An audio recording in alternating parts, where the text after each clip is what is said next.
¿Tiene problemas con eso, la anterior? Johnny, va cambiando porque esto no funciona, este sistema no es funcional. La anterior, Johnny, por favor. Profesores siempre transmiten a sus estudiantes que el poder está en implementación y no en crear ideas solamente. ¿Saben una cosa? La creatividad es un camino solitario. Cuando uno crea, nadie le cree. Y el que menos le cree es la esposa o la novia.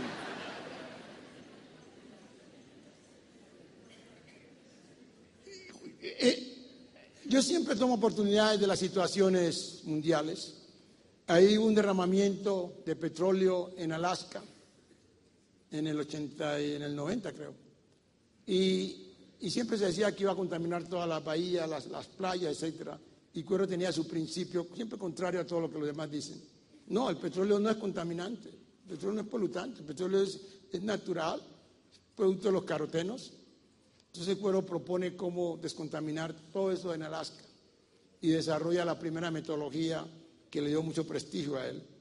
Entonces, para eso uno cuando hace descubrimiento tiene que hacerlo en forma sistemática, cuantitativa.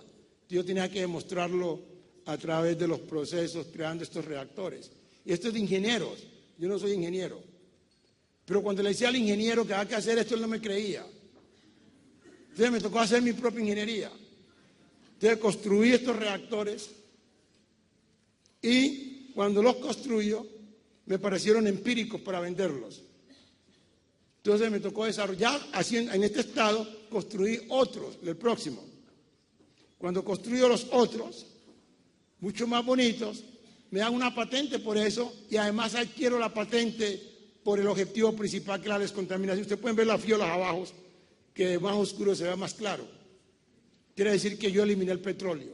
Cada vez que usted haga una invención tiene que ser obvia, que no necesite explicación. Esto es típico, esto que muestra Cuero aquí. Entonces adquirí yo ahí dos invenciones en una. Los procesos lo llevan a uno a las cosas. Profesores, acuerden de eso, no sean perfeccionistas. Ya les hablaré de esto. La próxima. Luego en ese proceso, con mi visión observadora traída desde una aventura de las cucarachas, dije, en la biogénesis debe haber algo que debe bloquear al ultravioleta. Entonces desarrollo la proteína. La primera proteína en la historia que tiene la capacidad de destruir los rayos ultravioletas. Y esto para proteger contra cáncer de piel, esto para proteger las frutas que no pierdan las vitaminas, esto para proteger los viajes espaciales, esto para proteger todas las superficies que estén expuestas al ultravioleta. Es la primera, porque lo que se utiliza hoy en día son óxidos sintéticos. La próxima. Esta es la proteína. La próxima. Entonces, ¿qué hace Cuero? Como ya descubre la proteína, identifica los genes. Y esos genes los ha clonado en microorganismos. Y ha hecho que los microorganismos sean resistentes al ultravioleta. Ustedes recuerden que el ultravioleta es un método de esterilización, pero todos los genes, los microbios clonados con el gene de Cuero, no son afectados por ultravioleta. Entonces ahora Cuero está clonando una planta para presentar el proyecto a NASA y que estas plantas clonadas con los genes contra ultravioleta puedan crecer en Marte y se pueda producir fotosíntesis en Marte y así recrear la vida. No está mal para una gente de Buenaventura, ¿no es cierto?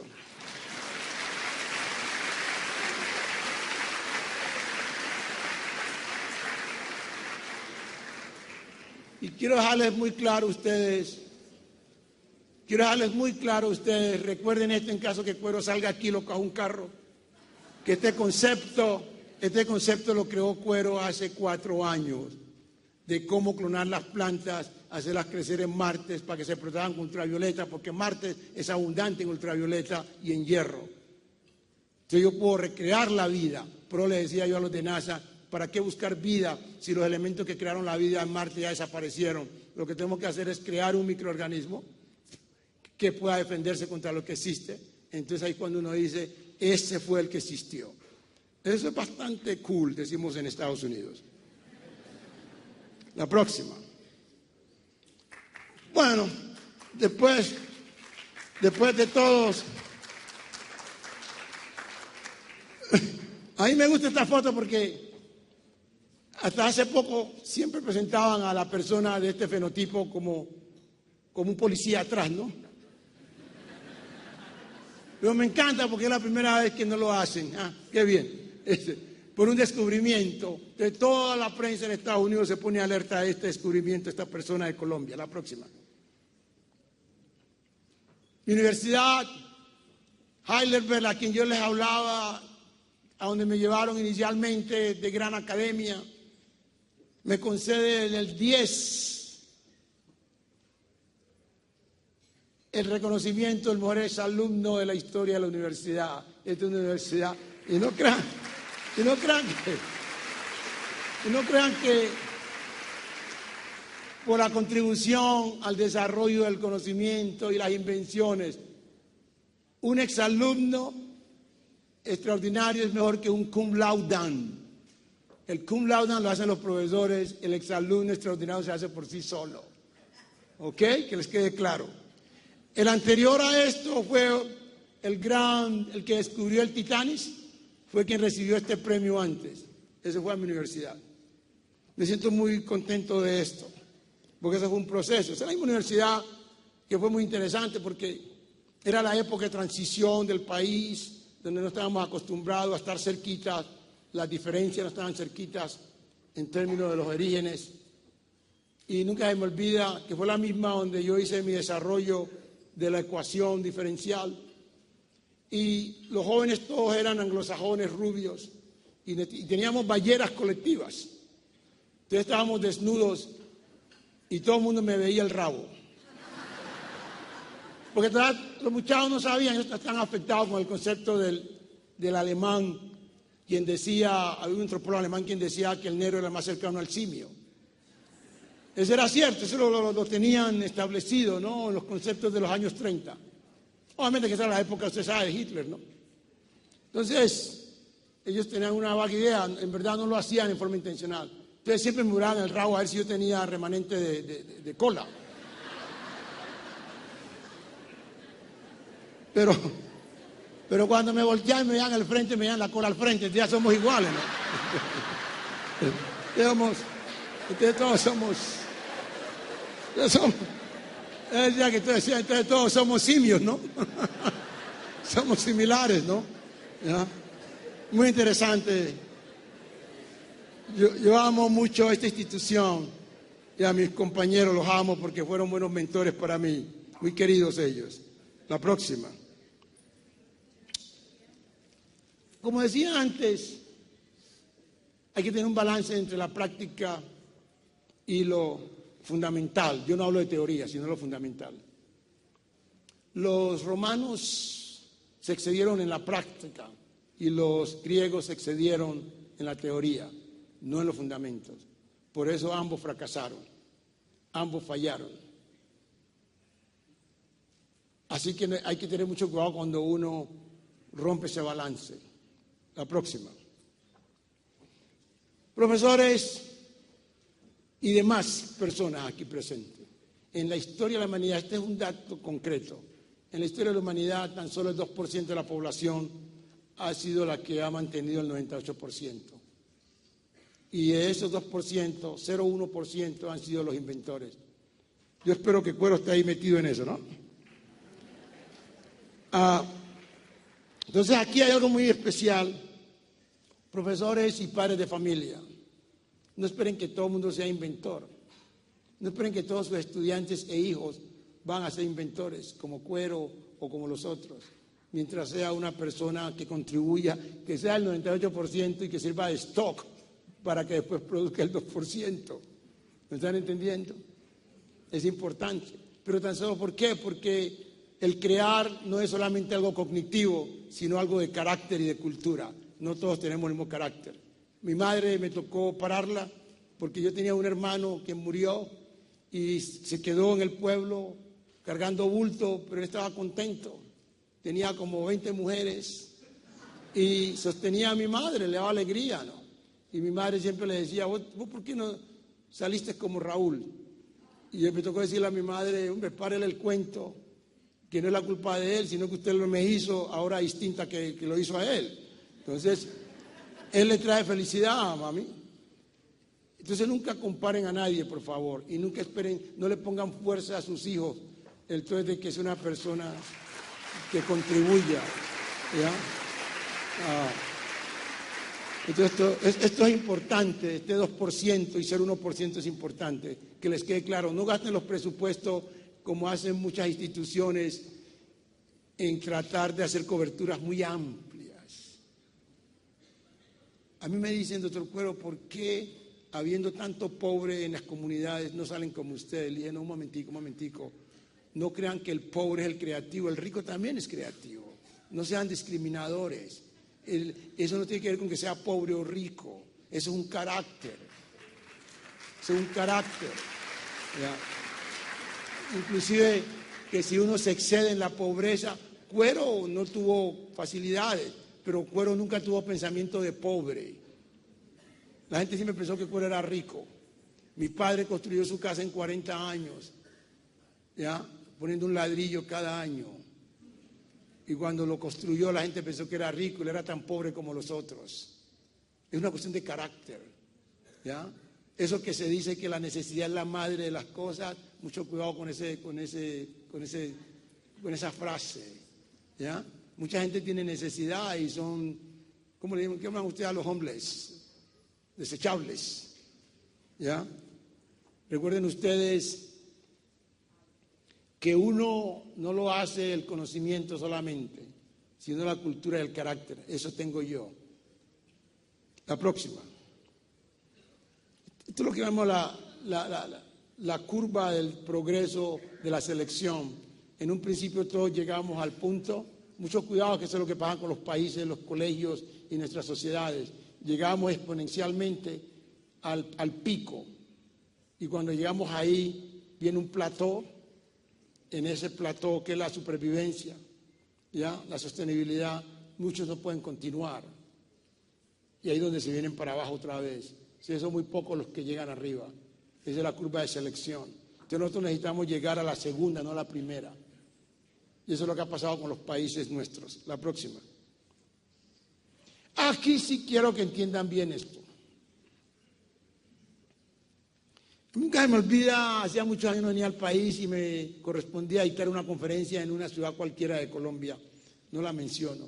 Y entonces yo le preguntaba a la persona que me acompañaba, la directora del parque, ¿y esta gente que está aquí qué es, doctora?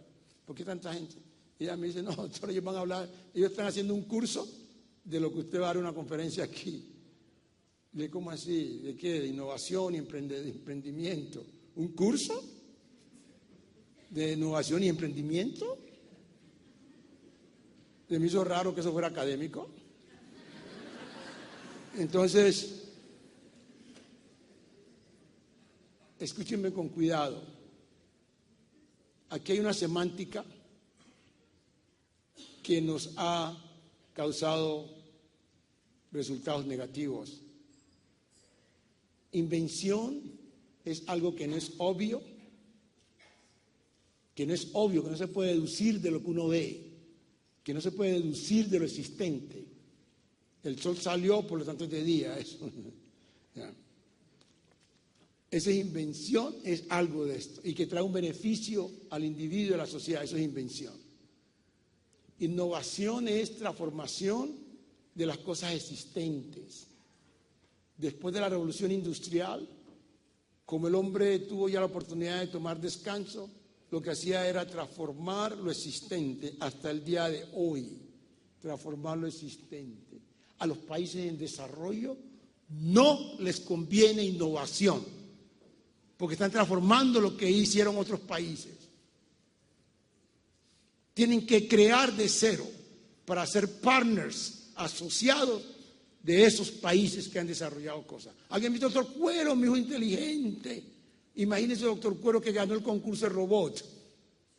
¿Y él inventó algún robot? No, doctor Cuero. sea que él nunca va a competir porque quien creó el robot es quien va a mantener el manejo de esa invención, de esa tecnología. Lo que necesitamos es que los jóvenes no jueguen con los robots, sino que inventen algo que pueda reemplazar quizás ese robot o que haga las cosas mejor que ese robot. Muy importante esto. Profesor Cuero, mi hijo habla muy bien, ¿oyó? ¿Y qué edad tiene? 8 años. No, esa es una lora que lo está invitando al papá. Aquí lo que se quiere es que el muchacho, él sabe escribir alguna oración, sabe escribir un libro, sabe expresar alguna forma de persuadir la paz. No, usted no sabe el idioma. Entonces, hay que tener muy claro la diferencia entre invención e innovación. A nuestros países no les conviene eso, sino invención, como la hizo la Europa y la hizo Estados Unidos, y así podemos tener partners de buenos ingresos. Déjenme les cuento aquí algo. ¿Ustedes recuerdan su química un poquito? ¿O la paso más bien? Las compañías químicas, ellos se hacen, ¿cómo se llama? Suit. Se demandan unas con otras porque se pisan las patentes, como Samsung y Apple, todo ese tipo de cosas. Entonces, ustedes ven aquí esta ecuación, ven aquí esta fórmula, ¿ya? Entonces, lo que ellos hacen es mover los radicales de cada punto a punto, pero esto tiene capacidad para moverlo 6 veces nomás, como lo pueden ver, 1, 2, 3, 4, 5, 6.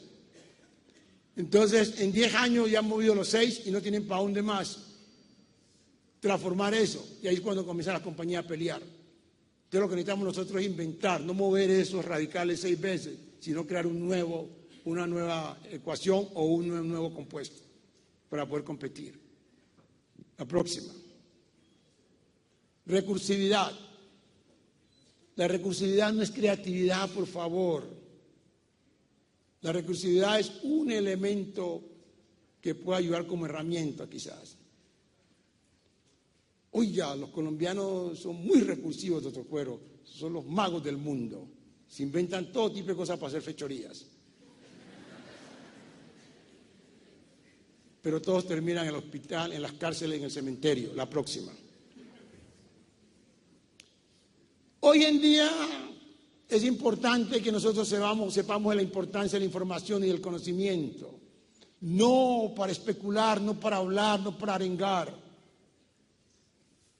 sino para el desarrollo nuestro económico y sostenibilidad de la sociedad. Entonces tenemos que tener el concepto de propiedad intelectual. Aquí no hay concepto de propiedad intelectual, ¿saben por qué? Porque aquí el conocimiento nunca ha tenido importancia económica ni valor económica. Es una de las situaciones críticas que tenemos en el parque cuando manejamos las industrias.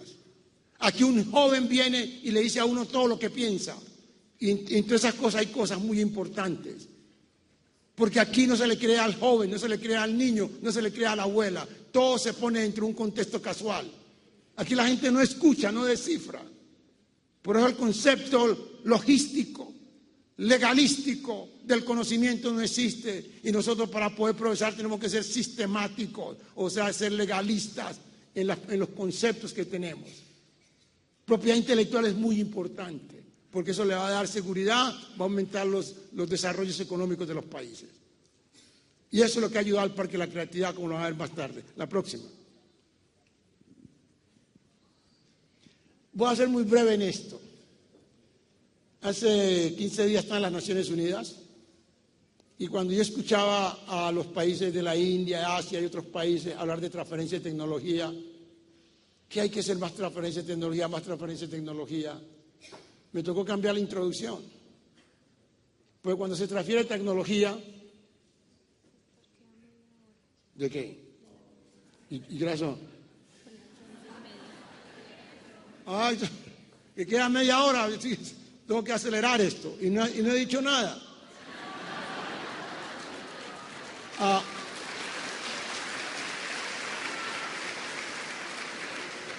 ¿Le paramos ahí? Porque la ministra tiene que irse.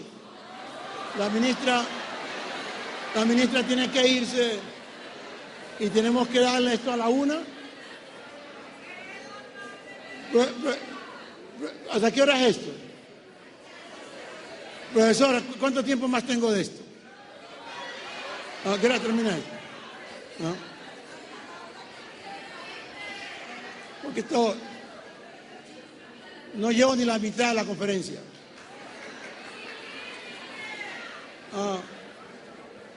Señora ministra, usted va a cerrarlo. Porque se acabó esto.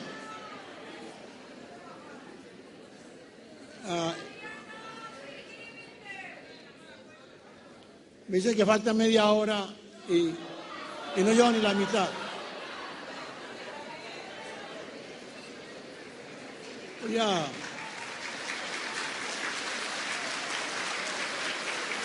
Entonces, ingeniero Rendón, ¿paro allí o sigo o cómo hacemos?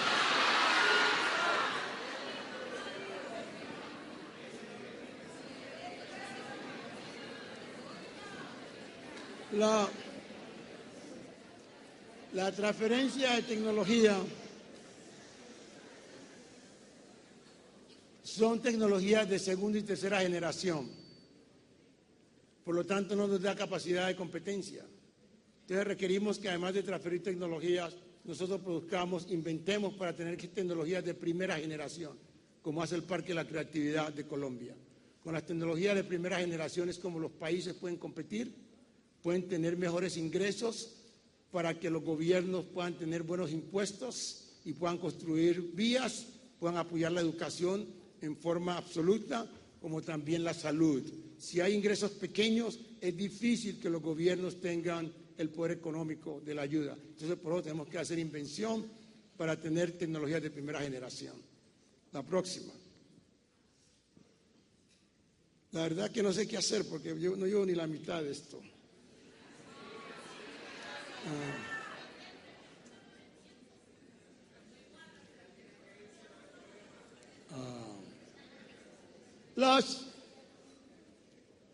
La capacidad, algo que quiero compartir con ustedes, los países desarrollados, industrializados versus los no industrializados. La diferencia es de que los países industrializados conceptualizan e implementan inmediatamente. Los países en desarrollo sí conceptualizan, no implementan. Y el mundo está ahorita en la fase de transición, de conceptualización. Es la mejor época del mundo. Por ejemplo, en la época de la agricultura, ya milenios entre conceptualizar e implementar, en la mecánica, centurias, en la electrónica vivimos ahora décadas, y en la espacial en la cual yo vivo es simplemente 1 año, 2 años. Entonces, ahí radica el factor de competencia. La próxima.